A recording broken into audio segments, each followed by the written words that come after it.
My name is Pete Chapouris, and I'm the president of the SoCal Speed Shop.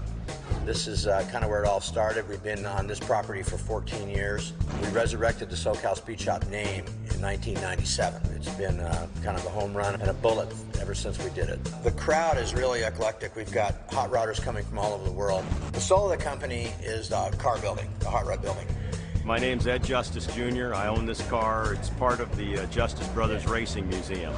It's a 1939 standard Ford Coupe or Ford Standard Coupe. For people who are into muscle cars, this is what you would call a factory delete car. So a lot of people say today Rick Hendrick was the first multi-car owner. 1948, first year, Raymond Parks already had him beat. We're debuting a car that belongs to St. James Davis, and we're going to be doing that a little bit later in the day. It's a restoration, kind of a barn find car that he finished probably about 15 years ago and has been sitting. We're probably about 2 weeks away from having it run, and then we'll go out and see what happens. Come on out and have a In-N-Out burger with us and check out some of these rides.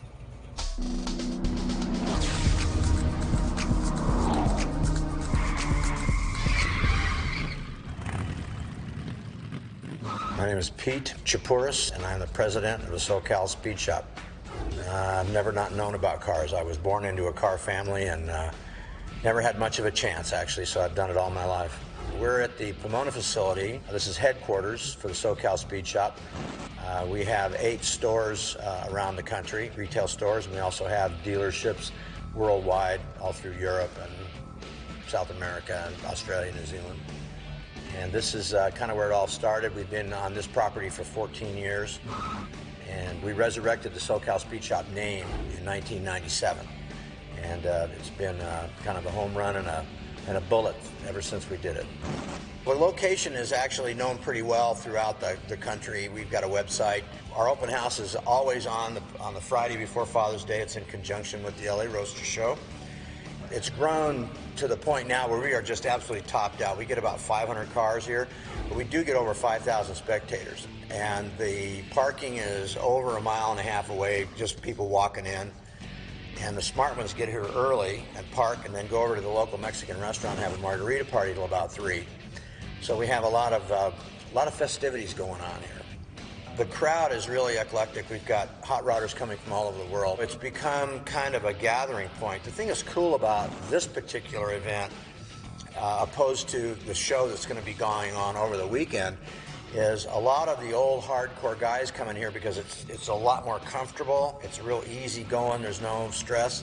And they really only bring out their cars once a year, and they come here. And so we're really honored to have, those type of guys here. I'm talking the real older hardcore, because this place is very soulful. We have an awful lot of history. The soul of the company is the car building, the hot rod building. The shop originally started out as a car shop, so we build hot rods. And we build a few late models, and late models for us are like up in the mid-60s. But basically it's 28 through 44 type hot rods. Traditional in every sense of the word. We don't get into anything really modern. Our clients reliving their childhood and so on, and they really like cars like the ones you see in here right now. We have a product line that covers every, chassis components, rear ends, everything that it takes to build a car. The chassis business has gotten so big, we actually have the chassis shop is off campus because it takes up a lot of room. By and large, the majority of the products are made here. We have outside sources, local outside sources, and we bring the stuff in and we do all the assembly work here for that. We have a huge shipping department, warehouse, everything gets skim packed, and everything's got really good solid instruction sheets. We've got a beautiful website. We just finished a 120-page catalog, and I know what it takes to be able to make a living at it and keep my crew. We got 33 people here keeping that crew alive, and especially with the economy, and bless what we're doing because we're doing something right. I think it's because we're diversified. So big ticket items aren't going real hard right now, but all the smaller stuff is. Because of the divisions, everything kind of crosses over and keeps us nice and even. So we're very busy, and that's, and I want to grow the pie for the industry. I have a major thing about being an industry person. I'm involved with SEMA and have been for a long time. So, the larger the pie gets, then the bigger your share, and then we can start having, better workers, more guys, and that's what's happened. This business has really gone crazy. And so on Wednesday night, we didn't have anything to do in the middle of the week, so we started having a little open house. And, sometimes 5 guys would show up, sometimes 20. We started barbecuing hot dogs and hamburgers and buy a couple 6-packs of beer. That's how it kind of started. And then we decided, well, maybe we ought to have a real open house on Friday before Father's Day. And I think the first one probably had a couple hundred people here. And it was really a lot of fun. In fact, I think I had it catered, and we had a sit-down Italian dinner. Really nice. Well, that went right out the window, So we have the In-N-Out truck now, and the In-N-Out truck gets here about 2 o'clock, and they cook until there's no more burgers. So the line goes around the building, and I used to say to myself, how come these people can stand in line for a free burger? Well, it isn't. There's a whole, this lifestyle of standing in line talking cars. The car thing is the great equalizer. It doesn't matter if you're from Beverly Hills or you're a tow truck driver. If you got something somebody likes, a guy's going to walk up. You don't know who he is or what he does, and it's a really neat deal. This is our 13th annual open house. It's the biggest one yet. We're having a blast like we normally do. Can't wait to get over to the LA Roaster Show and see what's going on over there. And I'm really looking forward to seeing a lot of my pals that are coming in from back east. We've got guys coming in from New York and Minnesota, from the South, and a lot of guys coming up from Canada as well. So it's always a real treat to do this. Closed captioning provided by WatchingCars.tv.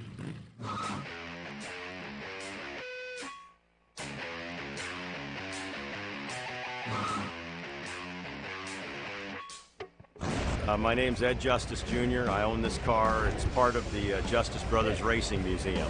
It's a 1939 standard Ford coupe, or Ford standard coupe. It was, for people who are into muscle cars, this is what you would call a factory delete car. The standard didn't have heater, didn't have radio.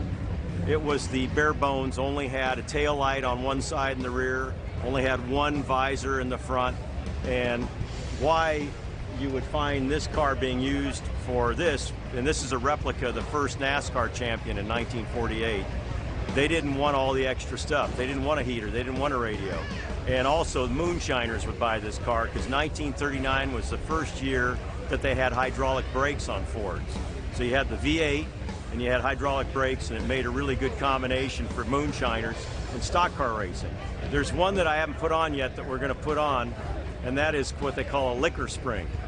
And the guys, when they'd run shine, they'd load it up, the rear end of the car would set down. So the revenue agents, they could tell if they were running a load of shine. So they created what they call a liquor spring.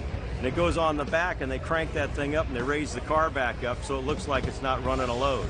So that's the only thing I got to put on this now. I've known Pete Chaporis, the owner of SoCal Speed Shop, for quite a while, and know his wife, and our families know each other, and yeah, I wouldn't miss it. This open house is a great thing. The fact that this was the replica of the first NASCAR champion is the roots of where NASCAR started, which was in moonshine. And the car, the real car that this replicates, actually won the first race in NASCAR history, which happened to be on Daytona Beach in February of 1948. And the guy who won the championship in this car was a guy by the name of Red Byron, who also won the 49 championship. And the guy who owned the car was a guy by the name of Raymond Parks, who was a moonshiner, and he was the first multi-car owner in NASCAR history. He owned 3 cars the first year of NASCAR. So a lot of people say today Rick Hendrick was the first multi-car owner. 1948, first year, Raymond Parks already had him beat. We've got a car right now we're putting together that a guy named Jackie Howerton built. Jackie Howerton is an IndyCar builder from the old school, and he's been working on this car for almost 15 years. And he didn't work on it for 15 years, 2 hours at a time. I mean, this guy worked on this car a lot, and he was never satisfied with it. So we knew that at the end of the day, he would probably never finish it, paint it, and drive it. So he sold it to a friend of mine with much coercion, because we were all begging him to finish it. And I didn't care who finished it. It could have been Roy Brizio or any of my pals. But they elected to do it here, which is really an honor. And it is by far, I think personally, one of the finest hot rods that's ever been built in the world, especially today. We just got it running. We're driving it in bare metal so we can shake it down and make sure it all works properly. And I took it up the freeway the other day, and it's the most mechanical car I've ever driven. I mean, it's just a mechanical monster. It's just bitching. I mean, really, everything just feels so good in it.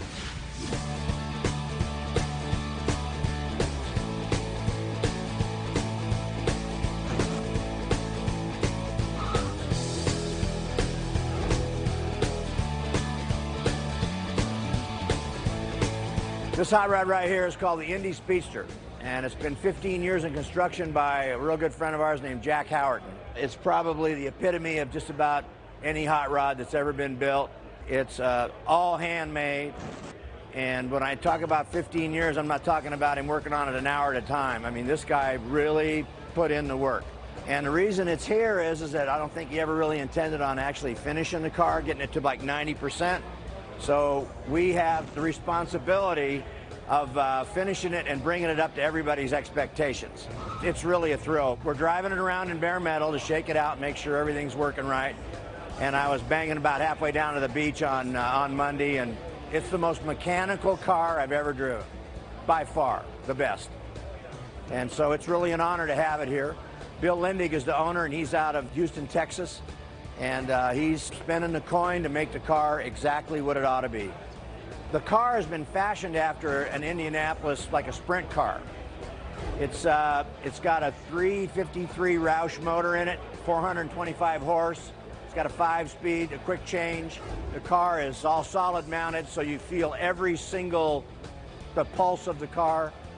And when I slipped it into 5th gear the other day, I could just feel it going right up my spine. It was just really a thrill. I mean, seriously, it's the neatest thing I've ever driven. Nitro Billy has a top fuel car that he's working with Tom Proofer, and they're going to take it out and do the Cackle Fest and run the antique drags with it. Tom's an old drag racer from way back, and Billy's just kind of being his partner on it and going out and have some fun with it. The features on the car are quite stunning. It's got parallel torsion bars in the front. It's got stack bars in the back, which is very sprint car. All of the component pieces on it are all hand cut out of stainless steel.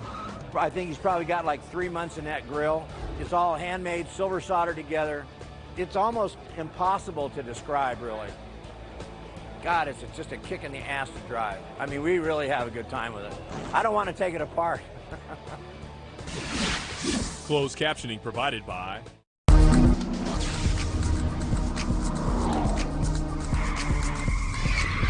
You're watching Cars.tv.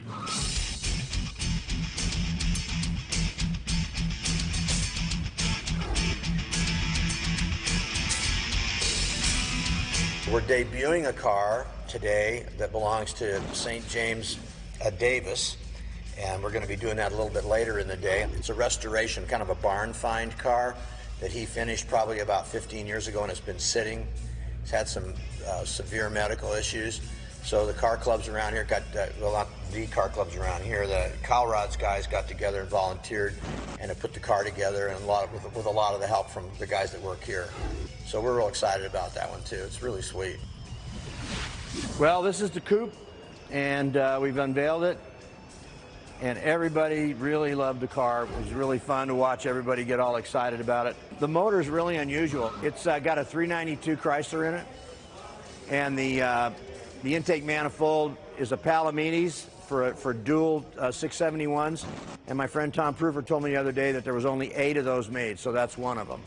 And they ran them in boats. And Iskandarian had a lot to do with building this motor in the original configuration. It's a deuce 3-window that the guys had for over 50 years. And it's just a work in progress. You know, the back of the body's been narrowed. The cowl's been brought down. It's chopped 3 or 4 inches and channeled 6 inches. So one of the biggest things we had to do was to get the upholstery in the car, have it comfortable so that James could fit in the car and, you know, and be able to do his thing. And we were really worried about it, and he fits right in it just fine. So everything's cool. The 5-spoke Americans that are on that were also Palomini wheels. They're real early, and they're to die for, man. I mean, there's guys been walking around here who would just kill to have those wheels. So he's got a lot of the right stuff on the car. It took us about a year. There was, we had about 20 guys on the team, and there was about 5 or 6 guys that worked on it most of the time. It was a lot of work. It had been kind of disassembled, and then while he was sick, you had people come over and they stole things off the car. They stole the dash out of it. I mean, some really mean-spirited stuff. And so I tried to get it back, you know, as much of the way it was, and still get it to where he could drive the car. Because the way it was set up before, it was set up before he, you know, when he was tall and slim and all that stuff. So I think we did a good job in getting it right. Gabe's guys just did an outstanding job on the upholstery. I mean, they did exactly what I asked them to do, and it really proved to be a good thing. When we got the car, the paint was fine. It was everything else that was hammered. So, but he built the whole car in his backyard, painted in his backyard. He even started doing the upholstery himself. So, ultimate backyard guy. And the main thing we want to show here is the upholstery that Gabe did. A car like this it's being channeled, meaning that the body's been dropped over the frame about 6 inches. The top's also been chopped, so it really cuts down the legroom and headroom. But like working with somebody like Gabe, where we actually custom fit this seat and did all the ergonomics on it so that everything was absolutely perfect. So we've got lots of headroom, it's very comfortable, and it's about as nice as they get. It's pearl white and a nice little candy blue here. Really offsets the interior, it matches the car. It came out sweet. It's one of a kind, yeah. We're probably about 2 weeks away from having it run, and then we'll go out and see what happens. Everything on it's handmade. There's nothing on here you can buy. And then, of course, the intake manifold and the way the blowers are set up and the injector, it's all extremely unique to this vehicle. Well, looks like this is about the end of the deal. Sure enjoyed having everybody here. As you can see, it's a major success. It's got a life of its own, and we love it. We've been doing this for 14 years, and I can't believe that it just goes like that. It's really exciting to be here. I'm proud of it, and I'm proud of all my guys being able to give back to everybody. And we do it every Friday before Father's Day, before the Roadster Show. Come on out and have a In-N-Out burger with us and check out some of these rides. Closed captioning.